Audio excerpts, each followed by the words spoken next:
जय हिंद दोस्तों, आप सबको इंडिया में जान पर स्वागत है। दोस्तों आप सब जानते हो पिछले एक दो दिन से चीन के ऊपर बहुत सारा न्यूज आया है। आज मैं आपको एक एक करके बताऊंगा। पहला बड़ा न्यूज कल ऑस्ट्रेलिया की मीडिया की तरफ से रिसर्च करके ये अनाउंस किया गया, गलवान झड़प जो 2020 में हुआ था उसमें चाइना को भारत से तकरीबन 2 गुना ज्यादा क्षति पहुंचा था। तकरीबन 40 के करीब, मतलब मिनिमम वो नंबर था, 40 के करीब चाइनीज सोल्जर की जान चली गई थी, ये ऑस्ट्रेलिया की मीडिया ने बताया है। इसके साथ साथ आप सब जानते हो गलवान के टाइम में जो चाइना के कमांडर थे, एक तरीके से जब विंटर ओलंपिक चल रहा था तो उनको सामने लाकर चाइना विंटर ओलंपिक को पॉलिटिसाइज किया था। अब प्रेजेंट टाइम में बड़ा खबर ये है, भारत सरकार ने एक तरीके से आप कह सकते हो विंटर ओलंपिक को बॉयकॉट किया है, क्योंकि चाइना में जो हमारे राजदूत है वो ना तो विंटर ओलंपिक की ओपनिंग में जाएंगे या ना तो क्लोजिंग सेरेमनी में जाएंगे। हालांकि भारत को ये बहुत पहले कर देना चाहिए था, लेकिन भारत को ये लग रहा था अगर भारत थोड़ा मतलब पॉजिटिव रुख दिखाएगा तो चाइना थोड़ा सुधरेगा नहीं, लेकिन दोस्तों चाइना तो कभी सुधरेगा नहीं, आप सब जानते हो। इसके साथ साथ कल राहुल गांधी भी संसद में बड़ा आरोप लगाए हैं। राहुल गांधी का यह मानना है नरेंद्र मोदी के कारण चाइना और पाकिस्तान और भारत के खिलाफ एक हुए हैं। आज मैं आपको डिटेल्स में बताऊंगा जो राहुल गांधी आरोप लगाए हैं, क्या उसमें कुछ सच्चाई है या फिर ये मनगढ़ंत आरोप है। जानने के लिए आप आखिर तक के वीडियो को देखते रहिए और ज्यादा से ज्यादा लाइक शेयर करना बिल्कुल मत भूलिए। दोस्तों टॉपिक पर आने से पहले आप सबके लिए 1 मिनट का एक प्रमोशनल वीडियो है, आप पहले उसे देख लीजिए, फिर बाकी बातें मैं आपको डिटेल्स में समझाता हूँ। दोस्तों आप उंजो में गेम खेलते खेलते थक जाओगे, लेकिन गेम कभी उंजो आपसे खत्म नहीं होगा, क्योंकि उंजो में 70 से भी ज्यादा गेम है, जैसे कि क्रिकेट, लूडो, फ्रूट फाइटर, सी बैटल जैसे गेम। आपका जैसा स्किल है उस टाइप का गेम आप उंजो में खेल सकते हो और लाखों के कैश के साथ साथ रिवार्ड जीतने का भी मौका आपको मिलेगा। और ये आप जीते हुए पैसे को आसानी से विड्रॉ भी कर सकते हो फोन पे, यूपीआई और बैंक अकाउंट में। इसके साथ साथ दोस्तों आप उंजो में शॉपिंग भी कर सकते हो, जैसे कि आसफल्ट, माइनक्राफ्ट, फ्री फायर जैसे गेम की करेंसी आपको सस्ते दाम में उंजो में मिलेगा। इसके साथ साथ बिग बाजार, डोमिनोज, मिंत्रा, हॉटस्टार, गाना जैसे बड़े बड़े ब्रांड की कूपन कोड भी आपको उंजो में मिल जाएगा। इसके साथ दोस्तों आप रोज उंजो स्पिनर घुमाकर रोजाना रिवार्ड भी जीत सकते हो और 10 दिन तक स्पिन स्ट्रेक बनाकर आप बाइक से लेकर स्मार्टफोन भी आपको जीतने का मौका मिलेगा। इसके साथ साथ वीकली जैकपॉट भी है 25 लाख तक। और दोस्तों उंजो में इतना कुछ है, मैं आपको और कितना बताऊं। आप खुद उंजो आप डाउनलोड करिए और खुद एक्सपीरियंस करिए उंजो कितना बेहतरीन ऐप है। आपको लिंक नीचे डिस्क्रिप्शन और पिन कमेंट में मिल जाएगा। दोस्तों आप सब तो जानते हो गलवान झड़प के दूसरे दिन ही भारत सरकार ने यह मान लिया था कि हमारे 20 जवान गलवान झड़प में शहीद हुए थे। लेकिन आप सब जानते हो शुरू में चीन कभी भी नहीं माना। हालांकि उनके जो ग्लोबल टाइम्स के एडिटर है या फिर उनके जो दूसरे पत्रकार है वो हालांकि बता रहे थे नहीं हमारे 3 मरे हैं या फिर 5 मरे हैं। लेकिन 1 साल बाद चाइना ने ऑफिशियली माना कि नहीं हमारा 4 जवान शहीद हुए। फिर वो रिपोर्ट भी अगले दिन चेंज हुआ, नहीं हमारा 5 जवान शहीद हुए।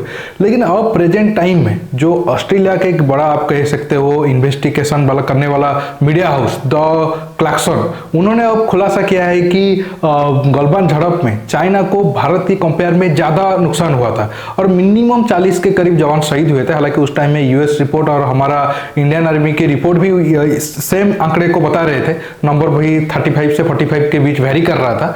लेकिन हमारे देश के अंदर कुछ मीडिया हाउस हमेशा डाउट किए कि नहीं चाइना जो बोल रहा है सच बता रहा है और इंडियन गवर्नमेंट का आंकड़ा बिल्कुल झूठा है। हालांकि हमारा मीडिया का ये दायित्व था कि हमारी मीडिया इन्वेस्टिगेशन करके वो रिपोर्ट को सामने लाता। लेकिन चलो ठीक है, हमारे देश में कुछ गद्दार है, हम क्या कर सकते हैं। लेकिन एक बाहर की मीडिया अब खुलासा कर रहा है। हालांकि अब प्रेजेंट टाइम में चाइना का तो कुछ बयान आया नहीं है। सबसे पहले रशिया के तास ने बताया था, लेकिन उसको भी हमारे देश में बहुत ज्यादा मतलब आप कह सकते हो जो लेफ्ट वाले हैं वो पॉजिटिवली लिए नहीं। अब ऑस्ट्रेलिया की मीडिया की रिपोर्ट आने के बाद हो सकता है अब जो हमारे देश के अंदर गद्दार है या फिर चीनी प्रेमी गैंग है उनको सही में पता चल जाएगा कि इंडियन आर्मी क्या कर सकता है। और मैं वो रिपोर्ट को नीचे पिन कमेंट में आपको बता दूंगा या फिर डिस्क्रिप्शन में दे दूंगा, आप जाकर देख लेना, क्योंकि वो जो स्टोरी को मैं अगर डिस्क्राइब करूंगा तो वीडियो काफी लंबा हो जाएगा। लेकिन वो रिपोर्ट में दावा किया गया है कि जब इंडियन आर्मी के जवान पीएलए के टॉप कमांडरों को मार दिए थे, मतलब हाथ में ही, बाद में जो चाइनीज चॉकलेट सोल्जर थे वो डर के मारे भाग रहे थे उस एरिया में, और मैक्सिमम सैनिकों की मौत इसलिए हुआ क्योंकि वो डरकर इंडियन आर्मी से दूर जाना चाहते थे और नदी में गिर गए, और फ्लो के कारण वो नदी से उठ नहीं पाए, और माइनस टेम्परेचर था, इसलिए बहुत ज्यादा चीनी सैनिकों की जान उसी वजह से चला गया। मतलब इंडियन आर्मी के साथ फाइट में जितना जान नहीं गया, नदी में गिरने के कारण बहुत सारे चाइनीज सोल्जर का जान चला गया। अब आता हूं राहुल गांधी के ऊपर, और इंडिया अब जो विंटर ओलंपिक को ऑफिशियली एक तरीके से आप कह सकते हो बॉयकॉट करने के अनाउंस किया है, उसके पीछे क्या वजह है मैं आपको डिटेल्स में बताता हूँ। दोस्तों सबसे पहले विंटर ओलंपिक्स की बात करते हैं। आप हेडलाइन देख पा रहे होंगे, class is now torch bearer at Beijing 2022 winter Olympics. देखिए, जब सिंजियांग या फिर बाकी मुद्दे को लेकर, तिब्बत के मुद्दे को लेकर चाइना को घेरा जा रहा था और ये कहा जा रहा था कि जो विंटर ओलंपिक है उसे पूरी दुनिया बॉयकॉट करना चाहिए, और अमेरिका समेत वेस्ट के कंट्री कुछ हद तक बॉयकॉट भी किए क्योंकि बड़े बड़े ऑफिसर वो भेजे नहीं, तब चाइना का ये कहना था कि स्पोर्ट्स को पॉलिटिक्स के साथ मिक्स नहीं करना चाहिए। लेकिन खुद चीन वही काम कर रहा है, और भारत भी वही एक तरीके से आप कह सकते हो थिंकिंग के चलते, हालांकि बाकी अमेरिका समेत वो देश भी चाहते थे भारत इसे विंटर ओलंपिक को बॉयकॉट करे। हालांकि भारत ने कोई मिनिस्टर लेवल के ऑफिशियल तो नहीं भेजने वाला था, लेकिन हमारे वो चाइना में जो राजदूत है वो जाते ओपनिंग सेरेमनी और क्लोजिंग सेरेमनी में। लेकिन अब चाइना ने क्या किया कि जो उनके कमांडर है कोई फावाओ, जो भी नाम है उनका, आप देख सकते हो, उनको विंटर ओलंपिक गेम में शामिल किया, और एक तरीके से अपने देश में खुद जिनपिंग अपने प्रचार करने के लिए इनको इस्तेमाल किया, और एक तरीके से आप कह सकते हो जो मामला थोड़ा शांत हो रहा था ये भड़काने की चीन कोशिश की। हालांकि इससे पहले आप सब जानते हो अरुणाचल प्रदेश में एक इंडियन नागरिक को चाइना वालों ने किडनैप कर लिया था, और ये मतलब हमारी सीमा में ही थे, लेकिन चाइना ने ये आरोप लगाया कि नहीं वो चाइना क्रॉस करके आ गए थे। चलो ठीक है, गलती में कभी कभी लोग क्रॉस कर जाते हैं, लेकिन उनके साथ एक टॉर्चर किया गया, उनको इलेक्ट्रिक शॉक दिया गया, उनके हाथ और आंखों को बांध कर रखा गया था, और 2-3 दिन के बाद, पहले तो चीन माना नहीं, फिर 2-3 दिन के बाद उन्हें वापस किया। हालांकि तब भी बहुत सारा मीडिया में आवाज उठा था कि नहीं सरकार को इसके ऊपर खुलकर बोलना चाहिए या फिर चाइना को क्रिटिसाइज करना चाहिए, लेकिन हमारी ऑफिशियल लेवल पर इस बात को लेकर कोई बहुत बड़ा प्रोटेस्ट शो तो नहीं किया गया था। लेकिन आप सब जानते हो जब पिछले साल ही जब सिक्किम में कुछ चाइना के टूरिस्ट फंस गए थे, तब इंडियन आर्मी जाकर उनको मदद किया था, उनको ऑक्सीजन, एक तरीके से आप कह सकते हो ऑक्सीजन लेने में उनको तकलीफ हो रही थी, उसमें हेल्प किया था, गरम गरम खाना भी खिलाया था। हालांकि कुछ मामूली पूछताछ के बाद उन्हें छोड़ दिया गया था। भारत ने उनको बिल्कुल ऐसा नहीं था कि अरेस्ट करके रखा था या फिर कोई टॉर्चर किया था। लेकिन चीन का नेचर आप देख सकते हो वो किस टाइप का देश है। फिर भी भारत ने तभी भी विंटर ओलंपिक को बॉयकॉट नहीं किया था, लेकिन देर से सही अब ये मामला होने के बाद, अब 2 घंटा पहले ये ऑफिशियल है कि भारत एक तरीके से, हालांकि बॉयकॉट करने की बात तो नहीं कर रहे हैं, लेकिन अगर हमारे कोई भी ऑफिशियल नहीं जाएंगे तो एक तरीके से वो बॉयकॉट ही हुआ। अब ये मान सकते हैं कि चीन के खिलाफ भारत का एक स्ट्रॉन्ग एक्शन है, और वो बहुत पहले हो जाना चाहिए था। अब मैं राहुल गांधी के ऊपर आ रहा हूँ। राहुल गांधी कल संसद में कहा कि मोदी जी का फॉरेन पॉलिसी बहुत ज्यादा फेल्यूर रहा, और मोदी जी के कारण अब प्रेजेंट टाइम में चीन और पाकिस्तान भारत के खिलाफ एक हुए हैं। हालांकि पता नहीं राहुल गांधी का स्पीच कौन लिखता है, लेकिन राहुल गांधी का स्टेटमेंट सुनने के बाद आपको पता चल जाएगा। कांग्रेस के टाइम में जब इंदिरा गांधी को आप थोड़ा छोड़ दो, जब भी गांधी या फिर उनके पपेट सत्ता में थे तो उनका फॉरेन पॉलिसी कैसे था, मतलब वही अहिंसा वाला पॉलिसी और नपुंसक सोच वाला पॉलिसी। मैं सामने वालों को कुछ नहीं कहूंगा, चाहे वो मुझ पर जितना भी अग्रेसिव भी हो, अगर मैं कुछ कहूंगा तो वो और ज्यादा भड़क जाएगा। मतलब मैं ज्यादा पावरफुल होते हुए भी चुप रहूंगा। यही तो है ना अहिंसा का फिलोसफी, एक तरीके से आप कह सकते हो नपुंसक वाला फिलोसफी।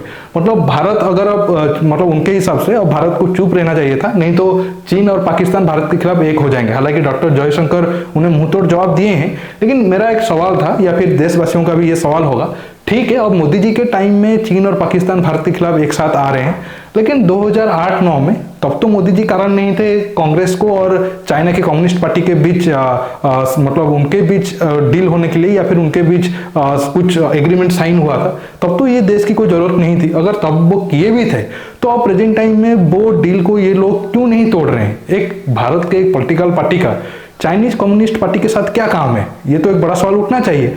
जब डोकलाम विवाद होता है तब गांधी जो साहब है उनको भारत के प्रधानमंत्री या फिर हमारे आर्मी के बयान के ऊपर भरोसा नहीं होता है, वो चले जाते हैं चाइनीज राजदूत के साथ मिलने के लिए और पूरे फैमिली के साथ। उनका अब प्रेजेंट टाइम में गवर्नमेंट में क्या वैल्यू है, वो क्यों जाते हैं और क्या बातचीत होता है?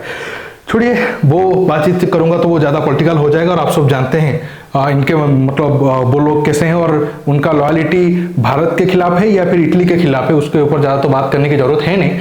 लेकिन डॉक्टर जयशंकर साहब ने खुलकर बोला है कि चाइना और पाकिस्तान के बीच गठजोड़ कोई नया नहीं है। 1963 में आप सब जानते हो पीओके का जो सक्साम वैली है वो पाकिस्तान ने चीन को गिफ्ट कर दिया, और 70 में चाइना उस पर रोड बना दिया, और सिपेक भी आप एक तरीके से कह सकते हो उसी रूट से ही गुजरता है। इसके साथ साथ 70 के बाद से ही दोनों देशों का न्यूक्लियर कॉर्पोरेशन है, और चाइना को न्यूक्लियर बॉम्ब एक तरीके से पाकिस्तान को न्यूक्लियर हथियार देने में एक चाइना का भी एक बड़ा रोल है। इसके साथ 2013 में ही कांग्रेस के टाइम में ही सिपेक साइन हुआ था, मतलब ये सारे इंसिडेंट कांग्रेस के टाइम में ही हुआ था। हालांकि अब कांग्रेस बीजेपी का टाइम नहीं है, जिसके टाइम में जो हुआ हो, लेकिन अब बड़ा बात यह है कि मतलब जो भी गवर्नमेंट आया है वो ठीक करे। ऐसा नहीं है कि कांग्रेस टाइम में कुछ प्रॉब्लम हुआ है तो बीजेपी वाले ठीक नहीं करेंगे, या फिर बीजेपी वाले कुछ किए हैं तो कांग्रेस वाले ठीक नहीं करेंगे। जैसे आपको पता होगा लद्दाख में जैसे चाइना पैंगोंग में पीछे जा रहा था, तो अब बहुत सारे बीजेपी सपोर्टेड लोग या फिर मीडिया में जो बीजेपी के लिए सॉफ्ट कॉर्नर रखते हैं वो ये खबर फैला रहे थे कि डेप्सांग का प्रॉब्लम तो कांग्रेस के टाइम में हो रहा था, तो अब प्रेजेंट टाइम में मोदी जी या फिर बीजेपी का उसका कोई लेना देना नहीं है। वो उसी टाइप का तर्क हो जाएगा। कांग्रेस कुछ गलती किया है तो बीजेपी को उससे ठीक करना चाहिए देश हित में। अगर बीजेपी अब कुछ गलती किया और आगे जाकर कांग्रेस आता है या फिर कोई भी और पार्टी आता है देश हित में, उसे भी सही कदम उठाना चाहिए। दोस्तों अब आप मेरे जो मैंने पॉइंट रखा ये सारे सवालों पर, उस पर सहमत हो या नहीं हो नीचे कमेंट बॉक्स में जरूर कमेंट करके बताइए। और ये वीडियो को ज्यादा से ज्यादा लाइक शेयर करने के साथ साथ आप मेरे चैनल को सब्सक्राइब करिए, और सब्सक्राइब बटन के पास जो बेल आइकन है उसे प्रेस करिए ताकि आगे आप मेरे आने वाले वीडियो को मिस ना कर सके। दोस्तों रुकता हूं, बहुत जल्द और एक नया टॉपिक के साथ मिलूंगा। नमस्कार, जय हिंद।